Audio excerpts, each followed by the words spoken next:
Bhopal crime branch की बड़ी कार्रवाई सामने आई है। कत्ल की साजिश रच रहे हैदर अली को एसटीएफ ने गिरफ्तार कर लिया है।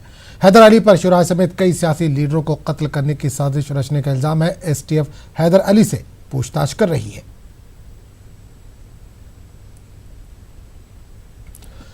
नोएडा में शाहबेरी में इमारत गिराए जाने का हुक्म दिए जाने के मामले में 24-25 लोगों को पुलिस ने हिरासत में ले लिया। आपको बता दें कि आज ही मुश्तइल अफराद ने नोएडा अथॉरिटी का घेराव किया था।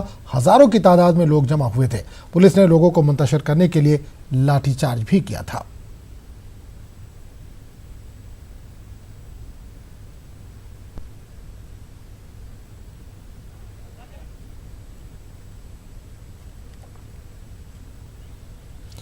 जम्मू कश्मीर के सरकारी तर्जुमान रोहित कंसल ने कहा है कि सूरत हाल के मुताबिक ही बंदिशों में मजीद नरमी बरती जा रही है। इन्होंने कहा कि दोपहर तक मजीद इलाकों में बंदिशें कम कर दी गई हैं।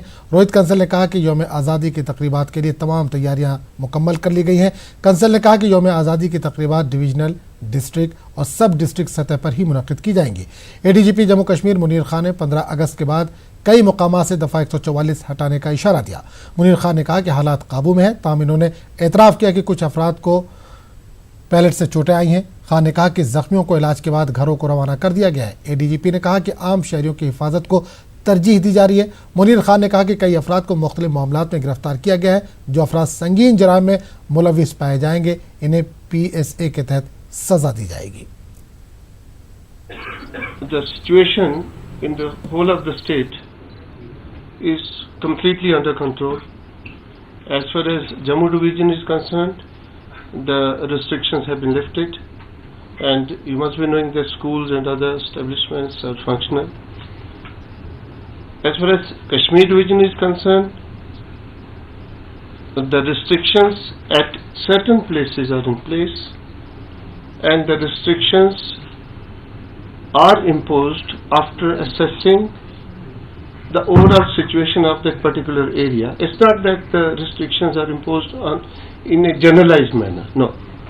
After assessing the situation of a particular area, the restrictions are imposed and the relaxations are also given after assessing the situation. Basically, it is for the district administration, that's the DM concerned and the district SPs, to assess the situation and take further steps whatever are necessary for maintenance of peace and law and order.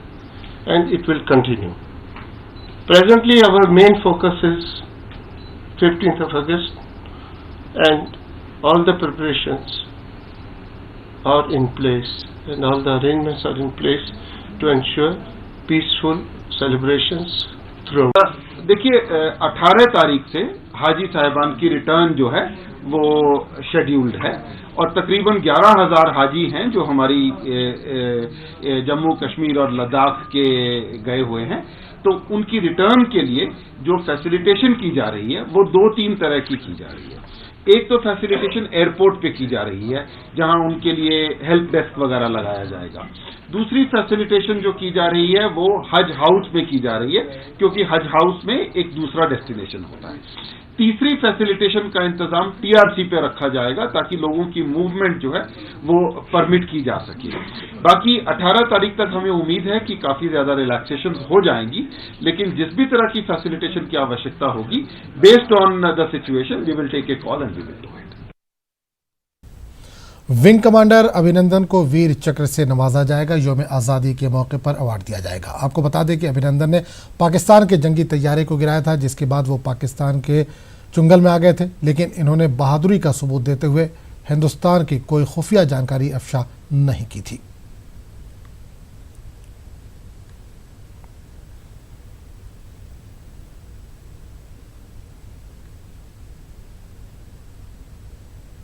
Alwar में हुजूमी तशद्दुद में पहलू खान की मौत के मामले में आज राजस्थान का ADG कोर्ट फैसला सुनाएगा। 7 जुलाई को इस केस में फरीकैन की बहस मुकम्मल हो चुकी है। पुलिस ने पहलू खान कत्ल मामले में 7 मुलजिमीन के खिलाफ चार्जशीट दाखिल की थी, जिनमें 2 नाबालिग भी शामिल थे।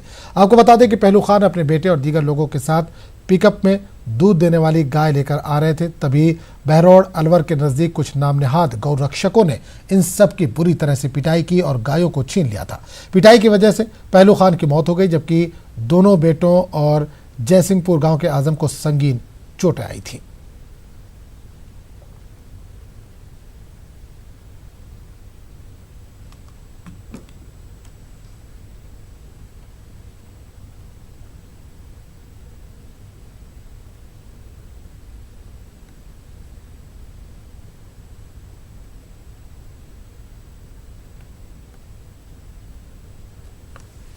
और इस पूरे मामले पर बात करने के लिए सीधा हम रुख करेंगे जयपुर, जहां से हमारे नुमाइंदे सचिन इस वक्त जुड़े हैं। सचिन, पहलू खान पर आज फैसला आना है, कब तक फैसला आ सकता है? तकरीबन 4 बजे का समय तय किया गया है। इस पूरे मामले में 4 बजे का समय तय किया गया है। 4 बजे के आसपास इस मामले में अदालत फैसला अपना सुनाएगी, क्योंकि जो स्वामी है वो अपना फैसला देगी। सबसे महत्वपूर्ण बात यह है कि जो सभी 7 आरोपी है जिन्हें लेकर फैसला आना है, वो सभी आरोपी जमानत पर बाहर है। ऐसे में जब फैसला सुना जाएगा तो आरोपियों का कोर्ट में होना आवश्यक है। तो जब वो आरोपी आ जाएंगे, उनके वकीलों से जो हमारी बात हुई वही कहना है कि लंच के बाद, यानी तकरीबन अब कुछ समय बाद वो कोर्ट पहुंचने वाले हैं और उसके बाद ये फैसला सुनाया जाएगा। लेकिन ये मान के चला जाएगा कि 4 बजे से पहले इस पूरे मामले में फैसला नहीं आने वाला है, क्योंकि जो सुबह ही लोक अभियोजक हैं, जो पहलू खान के वकील है, उनको कोर्ट की तरफ से साफ कर दिया गया था कि शाम को 4 बजे बाद ही इस पूरे मामले में फैसला सुनाया जाएगा। जी चलिए सचिन, बहुत बहुत शुक्रिया इस तमाम जानकारी के लिए।